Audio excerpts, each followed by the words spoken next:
Estamos de volta com Impressões e hoje o nosso entrevistado é o jornalista Luiz Torres, secretário de Comunicação do Estado da Paraíba. Nós já falamos sobre várias experiências suas como jornalista e teve uma que também foi muito marcante, que foi quando você saiu do jornal para criar o blog, né? Primeiro foi o blog ou o site? Não, primeiro eu tive as experiências online nos portais, que foi o Clique PB e depois o PB Agora, né? Aí o Clique PB ele estava sendo montado, né? Aí teve uma pessoa que desistiu de ser a editora geral no dia. Que fui eu, inclusive. Cláudia Carvalho. E aí eu acabei de supetão assim assumindo ali aquela história, porque eu estava ali na época na TV Cabo Branco, no Jornal da Paraíba e tal. E foi a decisão talvez mais difícil, porque era deixar algo muito e naturalmente uma empresa já consolidada e tudo, e ir para uma, vamos chamar de aventura. Primeiro, apostando no jornalismo da internet. E depois ir para, enfim, sem carteira assinada, essa coisa da segurança empregatícia mesmo. Mas acho que foi um dos grandes passos que eu dei na carreira. E depois, aí o PB Agora, sim, a gente montou.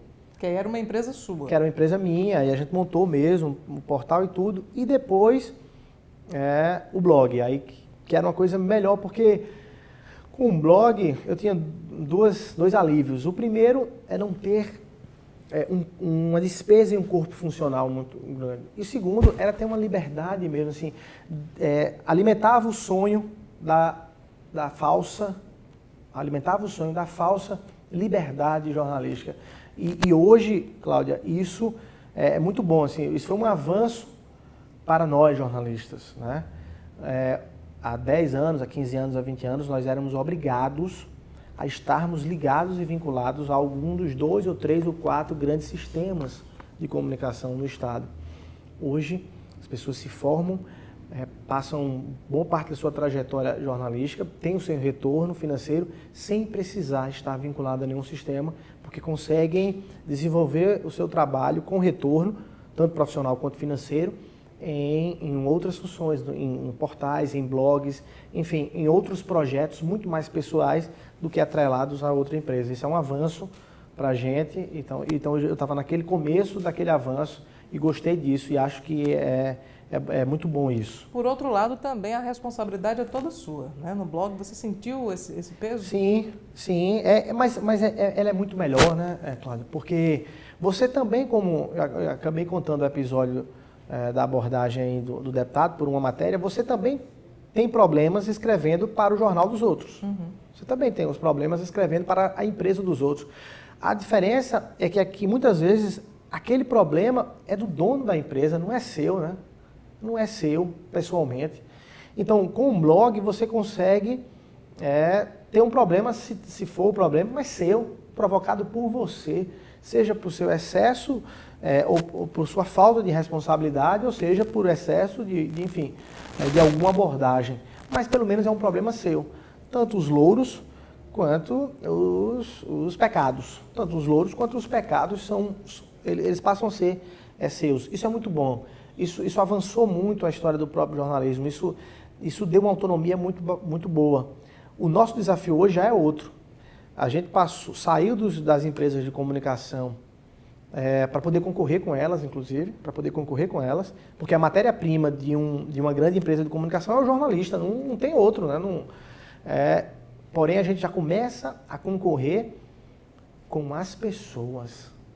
A internet e as redes sociais já fazem com que nós não sejamos sozinhos os detentores nem da informação, nem da opinião.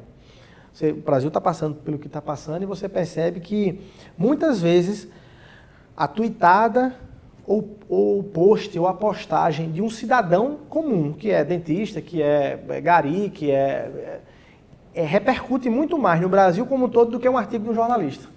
Ou seja, hoje nós não estamos mais sozinhos.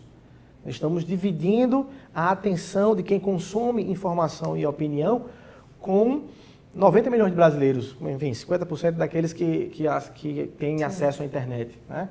Então, isso já é um outro desafio, que é o desafio que exige que a gente tenha cada vez mais conteúdo, né? Conteúdo diferenciado para que as pessoas, enfim, nos distinguam no meio de um mar, um oceano de gente que tem acesso à internet. Só para você, assim, só para fechar, dos últimos grandes posts que eu vi que repercutiram e acabam entrando no WhatsApp, ou vídeos, não foram feitos por jornalistas, nem cinegrafistas que trabalham com jornal. São as pessoas no meio da rua, gravam uma cena, porque estão ali naquele momento, gravam uma cena ou fazem uma postagem com opinião que repercutem muito, mais do que a gente, que parou ali, passou 2 horas escrevendo um belo artigo. Então, hoje nós concorremos com as pessoas também. Isso pode ser ruim, pode ser bom, mas impõe pelo menos um desafio. Antes de a gente falar sobre a sua experiência na Secretaria de Comunicação, é obrigatório falar sobre a TV.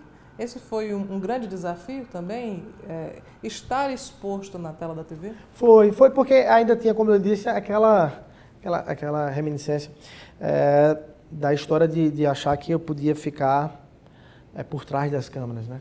E quando teve a obrigação de ir para frente, você tem um certo impacto.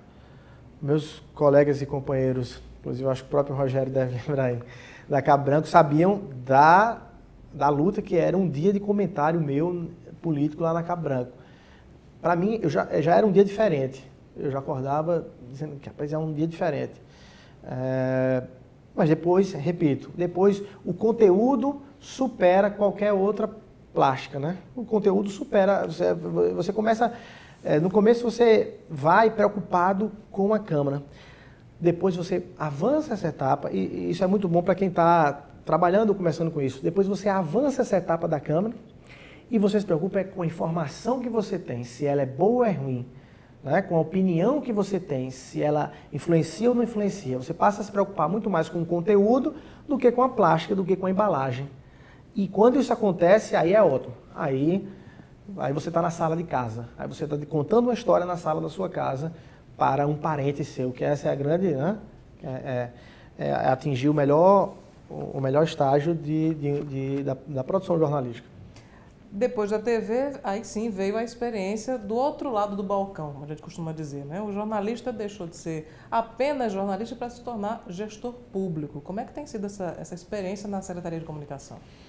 É um desafio muito assim, impensável ou inimaginável. É óbvio que ao cobrir ao longo desse tempo todo política, a gente estava muito no dia a dia e no cotidiano do Poder Executivo, do Poder Legislativo, do Poder Judiciário.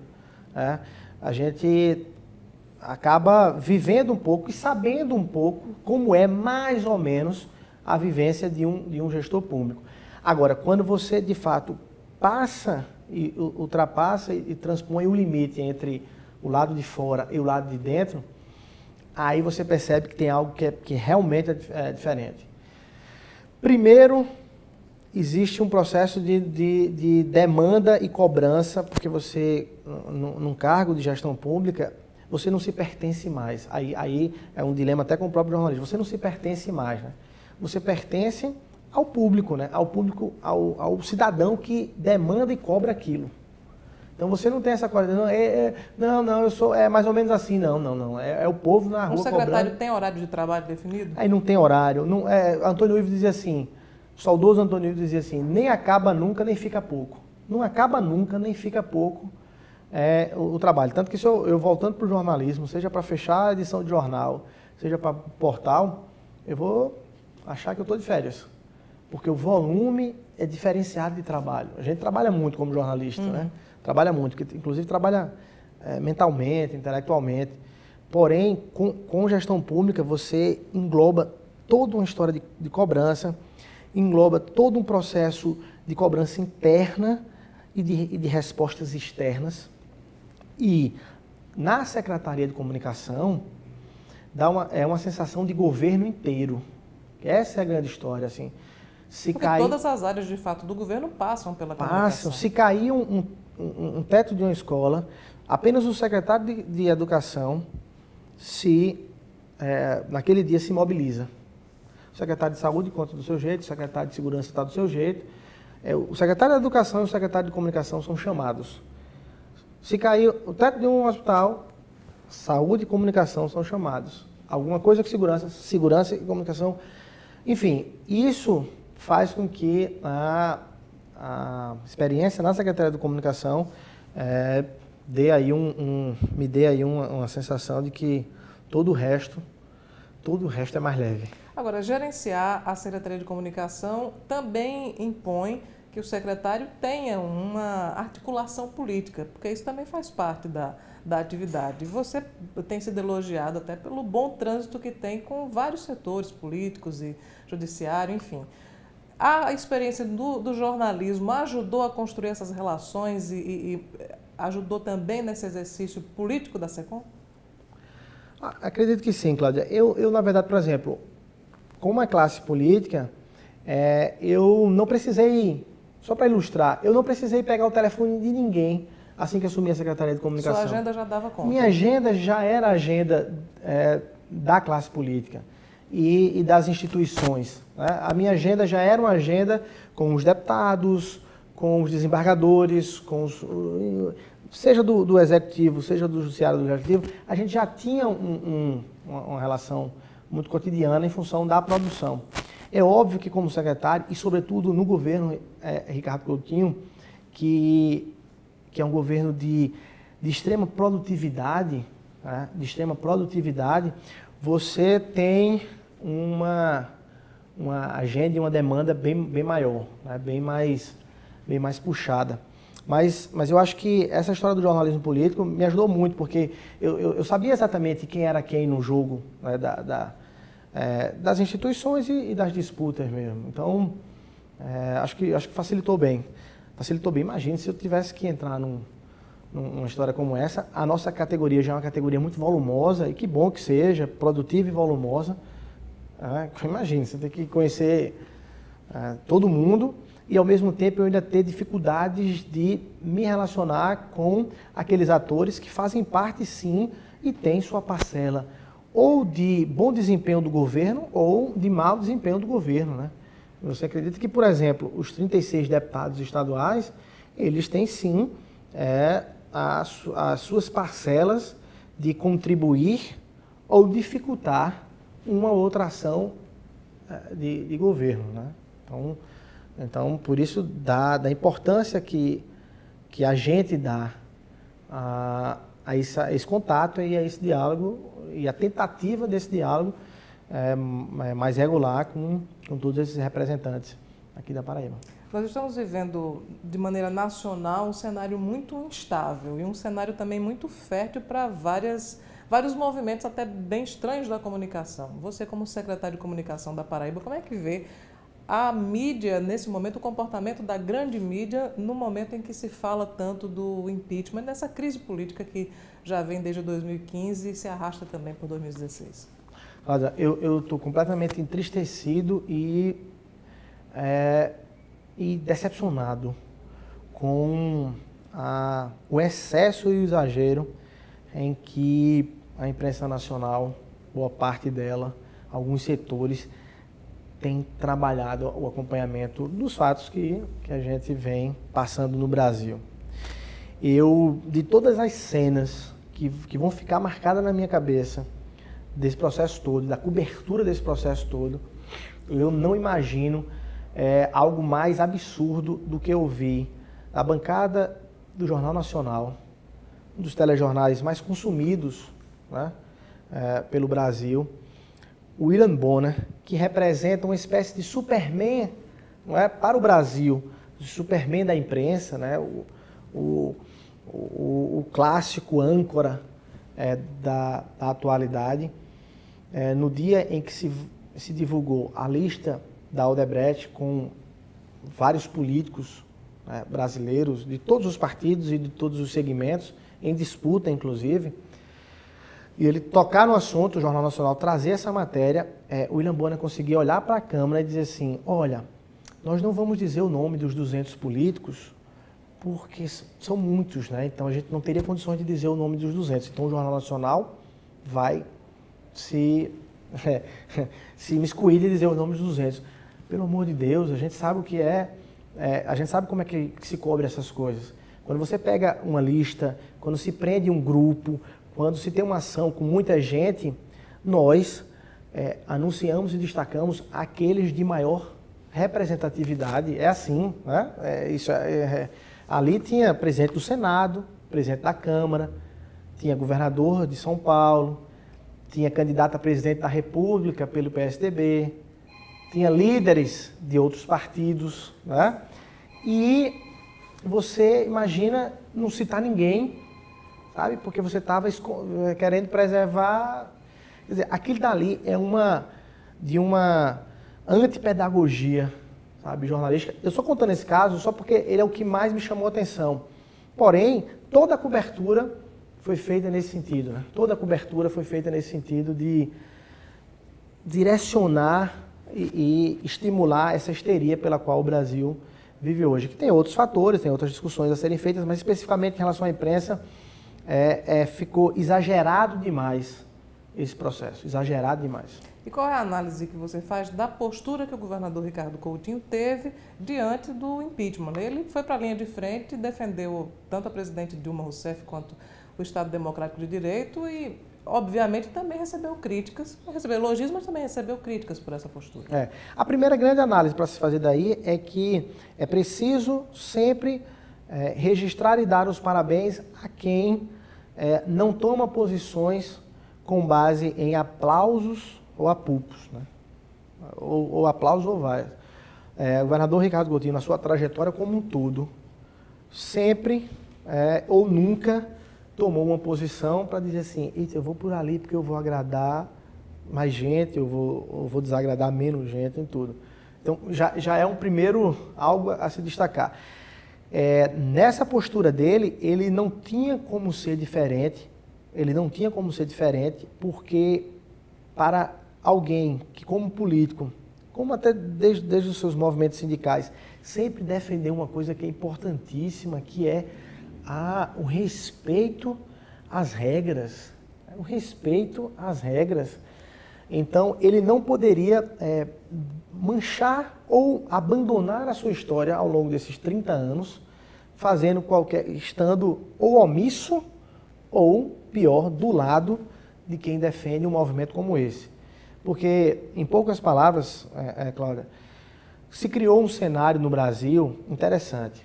Aliás, um cenário perfeito, coisa de House of Cards, um cenário perfeito para se tirar alguém do poder com a violência que se está se fazendo. Primeiro, uma crise econômica, que é real. Ela não é uma crise inventada, é crise real e é culpa do governo federal, sim.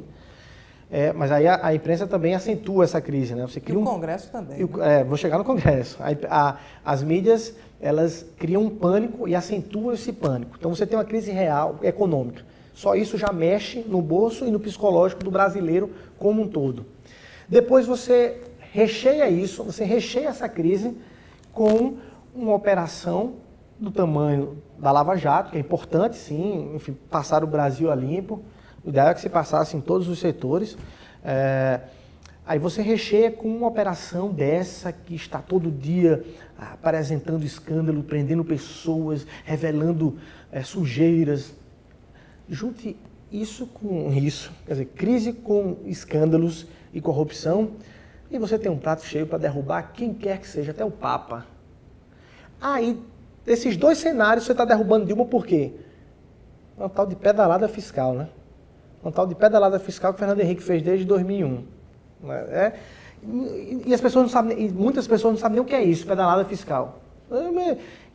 Eu até pergunto assim, me traga uma pessoa nessas manifestações todas de Brasil que estava com alguma placa dizendo abaixo a pedalada fiscal, fora a pedalada fiscal. Ninguém estava com isso, né? Só que os caras não encontraram nada para derrubar, nem com a crise econômica, nem nada para derrubar com a Lava Jato. Dilma, estou dizendo, a presidente da República. Podia ser Pedro, Mané, João, o presidente da República. Ninguém conseguiu encontrar, nem na crise econômica, algo formal para derrubá-la, nem ainda na Operação Lava Jato, algo formal para derrubá-la. Mas cria o cenário e caça por aqui, derruba por uma pontinha, certo? Repito, uma pontinha que todo mundo fez, e uma pontinha que há um debate, aí é jurídico, não vou entrar porque também nem jurista sou, aí é um debate que, pedalada fiscal, fez ou não fez? Não fez.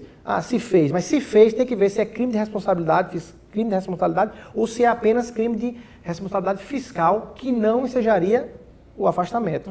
Mas isso não está no debate, né? Convenhamos. O debate é político. O debate é político. E aí você lembrou bem, o Congresso, se a gente tivesse o mínimo de respeito, cairia o Congresso. Pronto, era para cair o Congresso também. Porque aí você tem alguém que foi culpado pela crise econômica, e eu tenho a clareza de entender que o governo do PT fez e deixou de fazer muitas coisas, porém, você tem alguém que é pior ainda como culpado, que viu o cenário das coisas, quer dizer, viu que o Brasil precisava de uma contribuição, mesmo você culpando a presidente, e disse, vamos piorar, amigo. Vamos piorar esse negócio aqui, porque eu quero ver sangue. Né? Eu quero matar o Brasil e matar quem está ali no poder, botar em terra arrasada, e depois a gente vê como é que a gente se encaixa. Então, para mim, é tão responsável quanto quem provocou esse cenário é com quem sustentou e alimentou esse cenário. Luiz Torres, muito obrigada pela sua presença aqui no Impressões, foi uma ótima entrevista. Cláudia, eu que agradeço, enfim, parabenizo vocês pela equipe da TV Assembleia como um todo, pelo trabalho, vocês têm aberto de fato as portas da Assembleia para que a população possa cada vez mais ir acompanhando todos os fatos da Paraíba e desse Poder Legislativo e desejo, enfim, boa sorte aí para vocês. Obrigado. Muito obrigado mais uma vez. O Impressões de hoje vai ficando por aqui. Nós voltamos na próxima semana com uma nova entrevista. Até lá.